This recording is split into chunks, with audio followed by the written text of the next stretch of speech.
अझै बिगार्न पाए हुन्थ्यो भने राजनीतिक दलको दबाब र आड र करकापमा धेरै सम्मेलन हुन थालिसकेका छन्। यस्ता सम्मेलनहरू आपत्तिजनक छन्, घोर भत्सना छ। त्यसो हुँदा परिवर्तन आएको हो, आन्दोलन गरेकै हो, आन्दोलनले परिवर्तन ल्याएकै हो। त्यसो हुँदा यहाँ कसलाई कारबाही गर्ने र कसलाई के गर्ने होइन, तत्कालीन सरकारलाई कारबाही गर्नुपर्छ, तत्कालीन सरकारका पदाधिकारीलाई कारबाही गर्नुपर्छ। यहाँनिर जेनजी पुस्ताको आन्दोलनकारीलाई आजसम्म विश्वको इतिहासमा कसलाई कारबाही भएको छ? अवस्था परिवर्तन गर्न चाहन्छ, व्यवस्था परिवर्तन होइन यो जेनजी पुस्ता। त्यसो हुँदा जेनजी अथवा जेनसी मतलब जेनेरेसन चेन्ज, लिडरमा जेनेरेसन चेन्ज हुनुपर्छ। त्यसो भएको हुँदा विधि र पद्धतिलाई नियमन गरेर, नियम बनाएर, विज्ञको टोली मार्फत नियम बनाएर अगाडि बढ्नुपर्छ। अब आन्दोलनकारीका मागलाई सम्बोधन गर्नका निम्ति आन्दोलनकारी तत्पर छ र आन्दोलनकारी माग गर्छ। अब सडकमा जान चाहँदैन, तर त्यो सडकको टाटाले हामीलाई नसरापोस्।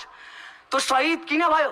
यदि शहीदका सपनाहरू पूरा गर्नका निम्ति हामी पनि शहीद हुनुपर्छ भने, यदि घाइतेका सपना पूरा गर्न हामी पनि घाइते हुनुपर्छ भने हामी तयार छौँ। तर हाम्रा माग र एजेन्डाहरू कुनै पनि तरिकाले पछाडि हट्ने पक्षमा छैनौँ।